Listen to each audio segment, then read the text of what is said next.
ganar. Lo único que importa es ganar. Esta que bien podría ser la frase de cabecera de Carlos Salvador Vilardo, seguramente lo sea, es en realidad la razón de ser de la política profesional. Ganar significa poder llevar adelante un proyecto político. Por eso es que hay que ganar. Es que hay que ganar. Como sea, hay que ganar. Pero ganar, ¿es realmente ganar?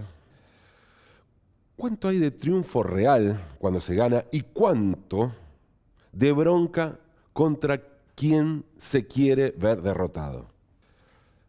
¿Es el amor o el espanto lo que pesa más a la hora de construir un triunfo? Por supuesto que todas esas cosas quedan de lado cuando se gana. Cuando llega uno de esos triunfos que alivian, que despejan fantasmas, que nos dejan con la certeza de haber salido de un momento oscuro, demasiado oscuro. Un momento humillante, vergonzoso. Entonces, claro, más que el triunfo propio, lo que se celebra es la derrota ajena. Hablamos de las elecciones, de ese momento en que la institución republicana viste sus mejores galas y saca a pasear todo su cotillón democrático, pero ¿existen otros triunfos más allá de los comicios? Sí, más allá. Porque el triunfo aparece en la política mucho más allá del simple recuento de votos. Hay un horizonte del triunfo sintetizado en una idea: la victoria. Hasta la victoria siempre. La historia de esa frase es una síntesis de la idea de victoria, de la victoria. Fidel estaba dando su primer discurso tras conocerse el asesinato del Che Guevara en Bolivia. Y venía leyendo una carta que le había dejado el Che en 1965 explicando por qué había abandonado Cuba. De repente, por un error en la puntuación, pronunció hasta la victoria siempre. O sea, lo que decía era hasta la victoria, punto. Siempre patria o muerte. Fidel leyó mal, remixó de alguna manera la frase del Che y creó, como un DJ revolucionario, la frase icónica del Che Guevara, la más famosa, la que acompaña la foto, icónica también por supuesto, de Korda. A partir de allí termina de cristalizarse la idea revolucionaria de la victoria. Una idea que se volvió consigna, bandera, afiche, remera. Por eso tantas hijas de guerrilleros de los 70, tantos montoneros como de ERP, se llaman victoria. De más está aclarar que ni Fidel ni el Che hablaban de ganar elecciones cuando se referían a la victoria. Hoy esa victoria revolucionaria quedó muy lejana, recluida en el terreno de lo imposible, que es donde vive, solita y aislada, la ilusión de la revolución socialista y la patria liberada. Hoy la victoria es simplemente un triunfo. Nada más y nada menos que un triunfo. Un desahogo para barajar y dar de nuevo. Con la certeza de que los triunfos no sirven para entusiasmarse, sino apenas para desahogarse y, quién sabe, tal vez, a partir de allí, lentamente, empezar a pensar en andar por ese camino que tal vez nos puede llevar, o creemos que nos puede llevar, a la victoria. Porque no se trata ni de ganar, ni de perder. No es el triunfo, no es la derrota, es la política. Es la política, estúpido. Es la política estúpida. Es la política estúpida.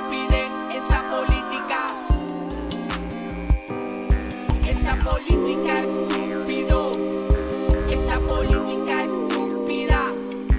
Es la política estúpida. Es la política. Hola y bienvenidos. Esto es La Política. ¿Cómo va, Marquetí? ¿Cómo estás, Rosigalo? Bien, ¿cómo voy a estar? Feliz, exultante, tranquilo, aliviado. Muy bien. Sí, lo mío era solo una pregunta formal. Yo también estoy feliz, contenta, aliviada sobre todas las cosas. Sí. Porque La noticia, ¿no? La noticia, esta vez en singular. La noticia, no hay sí. noticias. No, la no, noticia. no. Es la noticia y la podemos informar. Sí, dale. ¡Se van! Se van. No hay balotaje, el No. gobierno perdió las elecciones y se van. Para la presidencia, la fórmula Fernández-Fernández obtuvo el 48% de los votos contra el 40% que obtuvo el saliente Mauricio Macri. O sea que se van. Y en la provincia de Buenos Aires, Euge, la cosa fue humillante realmente. 52% para Axel Kicillof contra 38% de la hasta no hace mucho tiempo supuestamente imbatible María Eugenia Vidal. Así que Se van. El oficialismo solo retuvo la ciudad de Buenos Aires, donde hay que reconocer que Horacio Rodríguez Larreta hizo una gran elección, obteniendo el 55% de los votos contra la fórmula del Frente de Todos, que solo obtuvo el 35% de los votos. Sí, Cambiemos también retuvo un par de municipios en el conurbano que había perdido en las PASO, Lanús y 3 de febrero, que se suman a Vicente López y San Isidro. Bueno, va a perder Punta del Este antes de perder esos municipios. Pero el resto del conurbano, bueno, arrasó en el resto del conurbano el Frente de Todos. Sí, ahora hay que esperar a ver qué es lo que va a hacer Mauricio Macri en estos días que le quedan antes de entregar el mando. Por lo pronto, ya hay una primer medida así amigable, de esas que le gustan mucho, sobre todo a la clase media. Y inauguramos la semana con un nuevo cepo cambiario, con el tope de poder comprar solo $200 por home banking y 100 en efectivo. Sí, ese corralito por ahí, digo yo, algo así. Recordemos que cuando perdió las PASO, el gobierno ya había mandado, ¿no? Cepo, disparó el dólar, se disparó la inflación, así que ahora no sé, si hizo esto cuando todavía podía ganar la elección, no sé qué puede llegar a hacer ahora, que ya perdió. Ojo, niño Mauricio. Sí, no queda muy claro qué van a hacer, ni qué va a hacer el niño Mauricio. Lo importante, Euge, es que ¡Se van! Y hablando de irse, el que tiene el helicóptero listo para arrancar es el presidente Piñera de Chile. Sí, recordemos que en Chile se produjeron las mayores manifestaciones de la historia de aquel país. Millones de gente, millones de personas, o más de 1 millón de personas en la calle pidiendo el fin del neoliberalismo. Sí, el presidente Piñera primero dio un discurso diciendo que estaban en guerra, militarizó las calles, reprimió protestas, hubo abusos de poder de todo tipo de las fuerzas, violaciones y todo tipo de violaciones de derechos humanos. Sí, fue terrible realmente lo que sucedió en Chile. Lo que no me queda muy claro es lo siguiente, Eugenio. A ver, Chile se suponía que era un país ejemplar, sí, ¿no? Un ejemplo de republicanismo, de institucionalidad. ¿Sí? ¿Era así? Sí, ponele que sí. Se suponía que era así. Y suponemos, o se suponía, ¿no? Para quienes defienden la república, las instituciones y todo eso, que, a ver, España y Francia son dos modelos, ¿no? Son dos países serios. Si uno piensa en países serios, piensa en esos países, ¿no? Sí, obvio, Europa. Ahora, resulta que en Chile, en España y en Francia hay manifestaciones masivas pidiendo la renuncia de los presidentes, pidiendo cambios estructurales, y la respuesta es represión, torturas, violaciones. Digo yo, si en esos países que supuestamente serios pasa todo eso, ¿qué nos queda a nosotros que somos supuestamente una cueva inmunda de populismo? Ahora, en esta cueva inmunda de populismo lo que hacemos es dar respuestas en las urnas. Nosotros, en vez de salir a hacer todo eso, votamos y en elecciones ejemplares echamos al gobierno. No entiendo qué sería la república y qué el populismo en todo esto. Mira, la verdad, Pablo, parece que no fueron las elecciones, no fue el orden democrático, fue la política. Pero hay algo mucho más importante. ¡Se van! ¿Sabías que en la ciudad, con la historia clínica electrónica, los médicos de todos los centros de salud cuentan con tus estudios clínicos para que puedas atenderte mejor y más rápido? Chatea con la ciudad para saber más. Vamos, Buenos Aires. Es la política estúpida, es la política. Es la política estúpido. La historia comenzó con una niña sueca, Greta Thunberg, que a los 15 años en 2018 conmovió al mundo hablando de crisis climática. Millones de chicas y chicos de muchos países se plegaron a sus huelgas escolares por el clima. Las movilizaciones fueron cada vez más estruendosas y el impacto internacional la llevó, por ejemplo, a ser elogiada por el Papa y ser nominada para el Nobel de la Paz. En Argentina nació Jóvenes por el Clima, un grupo cada vez más numeroso que enlaza la justicia climática con la justicia social, los derechos humanos y la soberanía nacional. Se define como un movimiento ambiental latinoamericanista, popular y combativo. Son jóvenes que saben que no es lo mismo hablar de ecología en Estados Unidos o en Europa que hacerlo en países del sur. Y plantean que en el sistema y en las corporaciones está la clave de un drama que los afecta directamente. Bruno Rodríguez, 19 años, es uno de los fundadores de Jóvenes por el Clima. Este año, junto con Greta, llegó a sentarse al lado del secretario general de las Naciones Unidas para plantearle que la juventud no va a esperar pasivamente ante el crimen contra la vida presente y futura que cometen las clases políticas y empresarias. Bruno es la tapa de la nueva AMU y hoy nos acompaña la AMU, que la tenemos acá.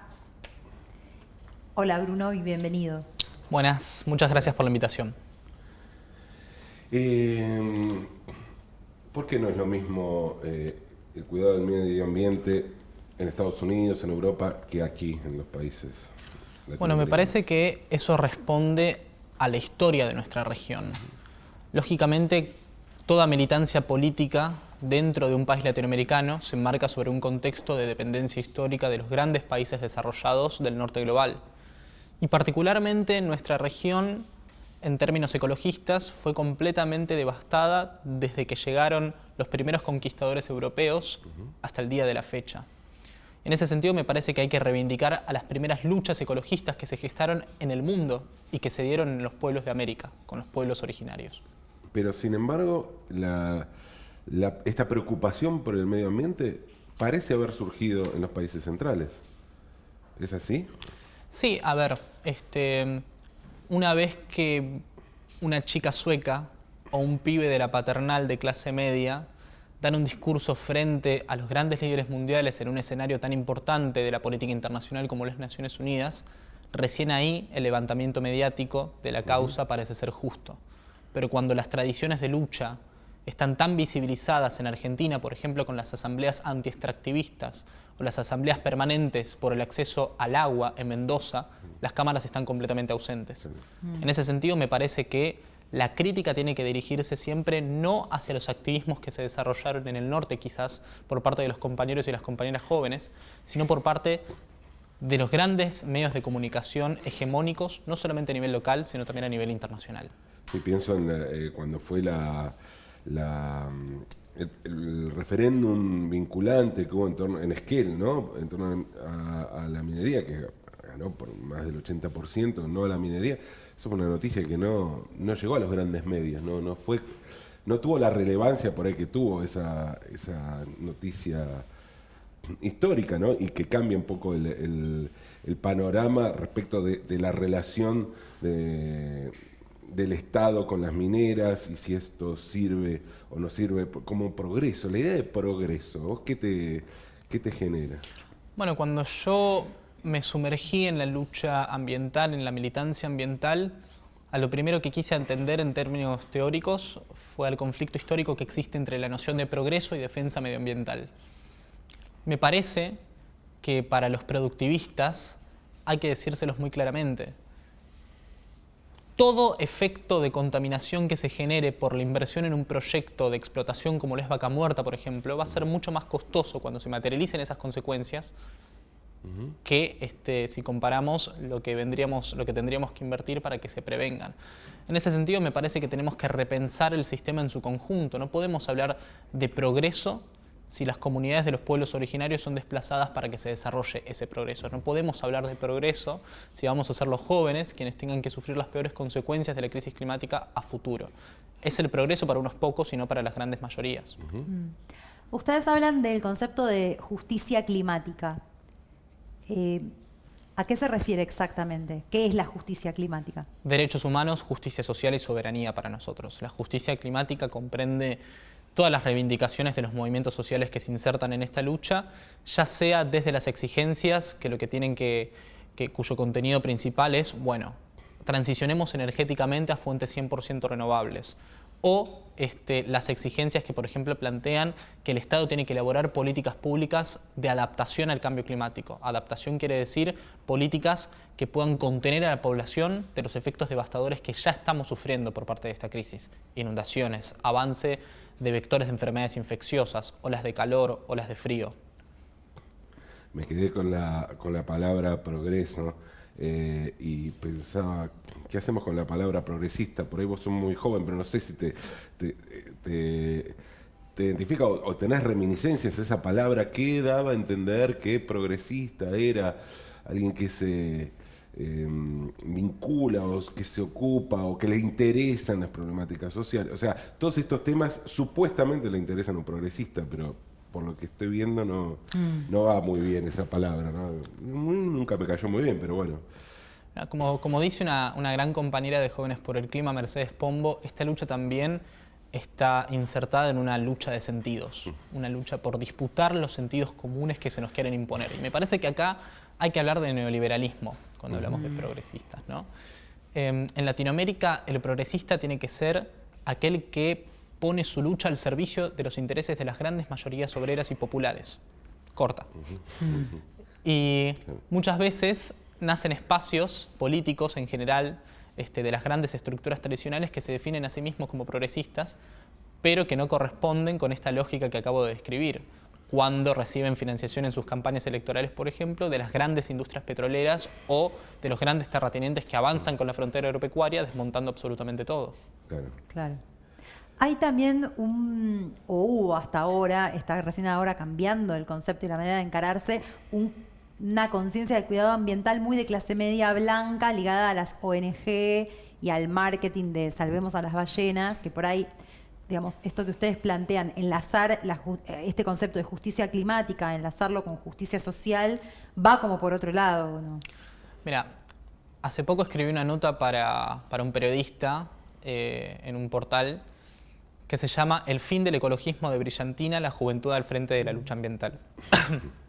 Básicamente lo que digo es, en Argentina, ya abocándonos al contexto local, la hegemonía ecologista siempre estuvo encabezada por parte de estas organizaciones que promovían un enfoque completamente liberal, que la solución a la crisis climática pasaba por, bueno, modificar tus hábitos alimenticios, tus hábitos de consumo simplemente, y con tus acciones individuales vas a salvar esta crisis.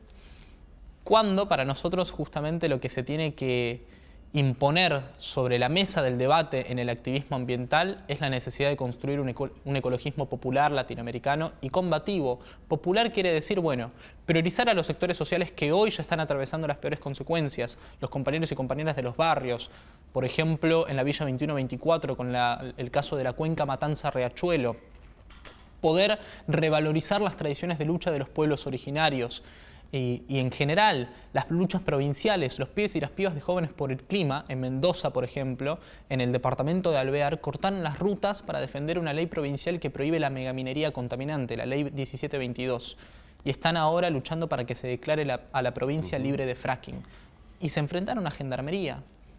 Eso quiere decir que seamos combativos, eso quiere decir que seamos latinoamericanistas. Me parece que ese ecologismo va a reemplazar a estas estructuras inoperantes, a estas formas, a estas visiones inoperantes, para poner la lucha al servicio de quienes más se ven afectados.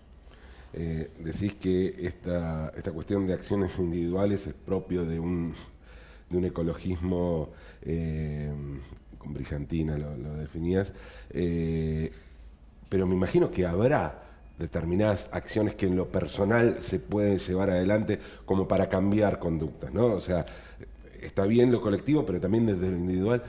¿Y qué se hace? ¿Qué hacemos cotidianamente? Totalmente. Sería tonto pensar incluso que eliminando directamente, bueno, la necesidad de que nosotros cambiemos individualmente, vamos a poder aportar más a la lucha. El tema es tener un buen balance entre el enfoque colectivo y el enfoque individual en la medida en que los sectores sociales que quieran llevar esas modificaciones tengan el acceso económico como para hacerlo. Y pasa mucho, por ejemplo, en un país que tiene una crisis alimentaria importante con la discusión sobre el consumo o no de carne, ¿no? Me parece que es muy importante la lucha que ha gestado el movimiento vegano en Argentina, porque muchas veces sufre este prejuicio de que, bueno, es una lucha que solamente ciertos sectores sociales la pueden llevar adelante por un privilegio de clase. Y me parece importante pensar cómo Argentina es un país que produce alimentos para abastecer a 400 millones de personas teniendo una población de 40 millones.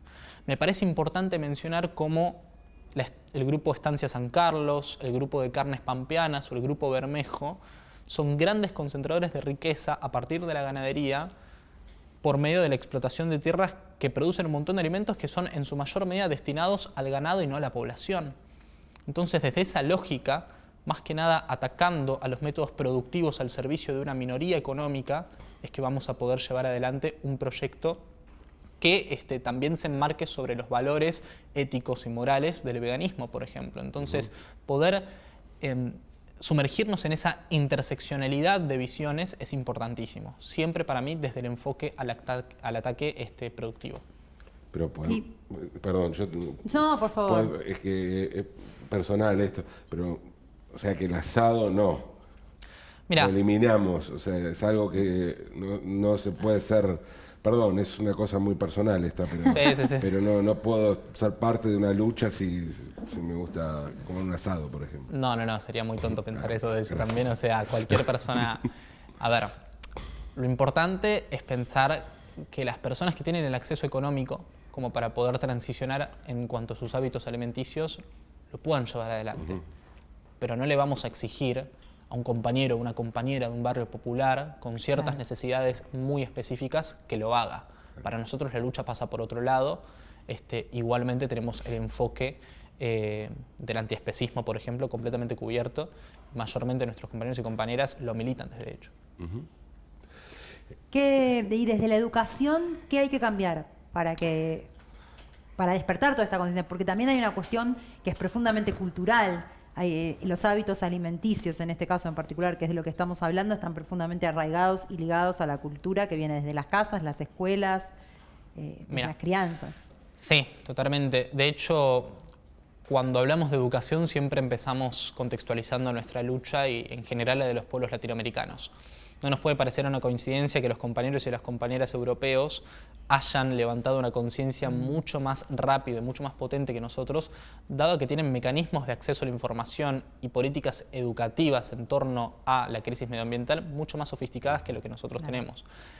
Y ahí me parece que hay que atender sobre todo a la situación docente, a la situación de nuestros científicos en Argentina. Tenemos una comunidad científica impresionante que ha desarrollado investigaciones muy tajantes en la materia y que incluso tenemos delegados ante el panel intergubernamental de expertos sobre cambio climático, que es el panel que emitió el informe 1.5 en 2018, que lanzó, digamos, como motor a este movimiento. Tenemos delegados argentinos.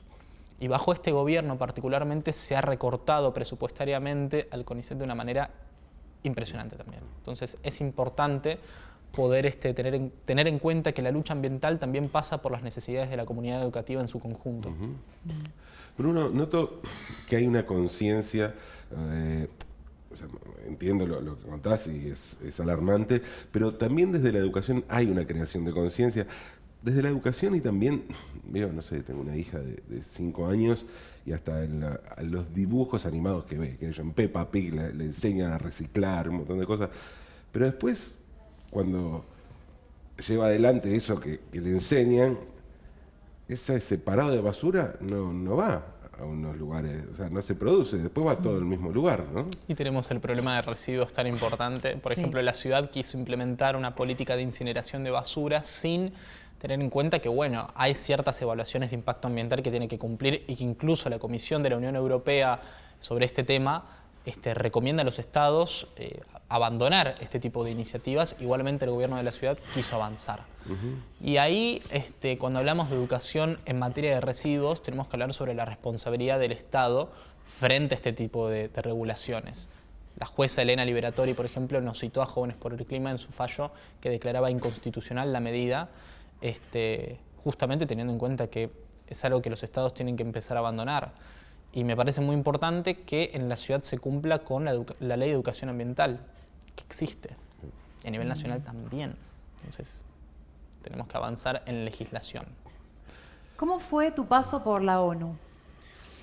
Bueno, realmente fue muy importante el hecho de poder trasladar no solamente las problemáticas que atravesamos localmente en Argentina, sino también a nivel regional a un panel de intervención junto a la activista sueca Greta Thunberg, también junto a dos activistas, una de Kenia y otra de Fiji, y bueno, el secretario general, porque en muy poco tiempo básicamente tuve que resumir la línea de Jóvenes por el Clima. Yo iba en representación de un movimiento y personalmente me puse muy nervioso al principio, pero también pensando en el apoyo de mis compañeras y mis compañeros, en la fuerza de las movilizaciones que se produjeron el 15 de marzo, el 24 de mayo y que posteriormente tuvimos el 27 de septiembre, me tranquilicé y supe que detrás del discurso también estaba todo ese movimiento.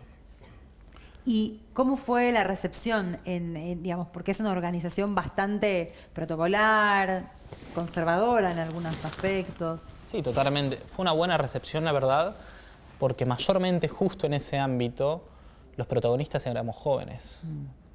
Pude dialogar con jóvenes activistas de islas que están empezando a tener sus primeros refugiados climáticos en otros países.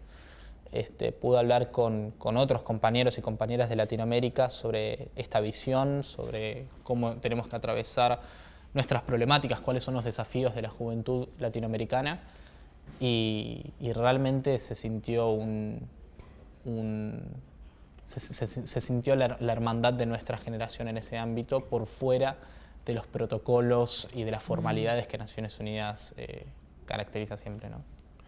Una marcha, bueno, hablabas recién, ¿no?, de las marchas, fueron movilizaciones muy masivas que no tuvieron su correlato en los medios, no tuvieron la cobertura mediática acorde a lo que fue la marcha. Incluso hasta se intentó analizar poniendo un episodio que había uno que estaba vendiendo un chorizo, una parrilla y bueno, unas puteadas por eso. ¿Crees que es un tema que incomoda, que se intenta callar, se intenta ocultar? Incomoda al poder político, incomoda al poder empresarial y efectivamente también incomoda al poder mediático.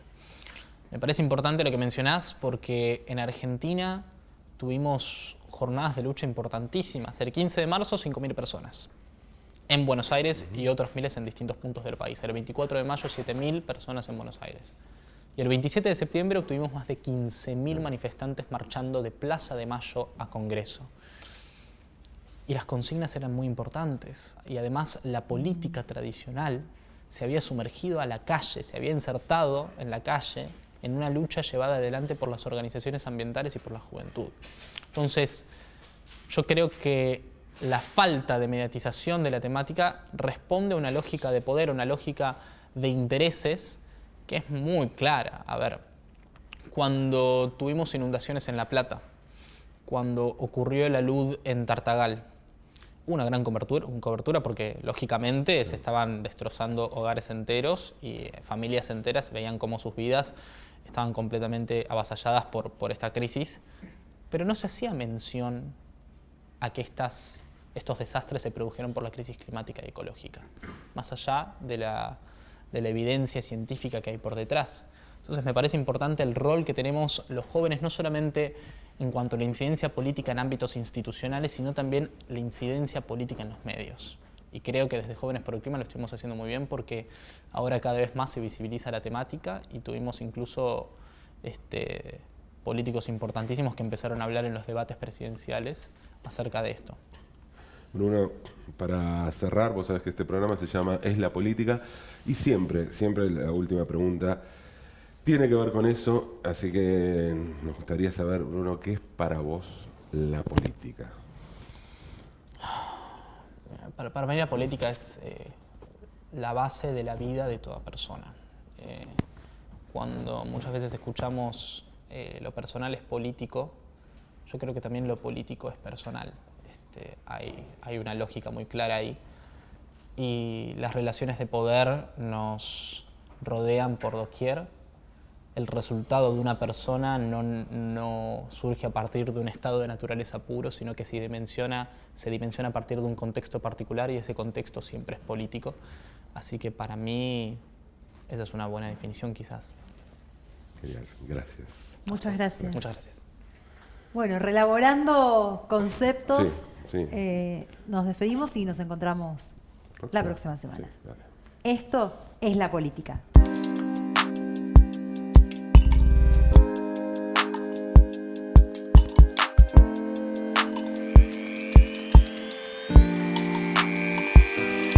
Es la política, estúpido. Es la política estúpida. Es la política estúpida.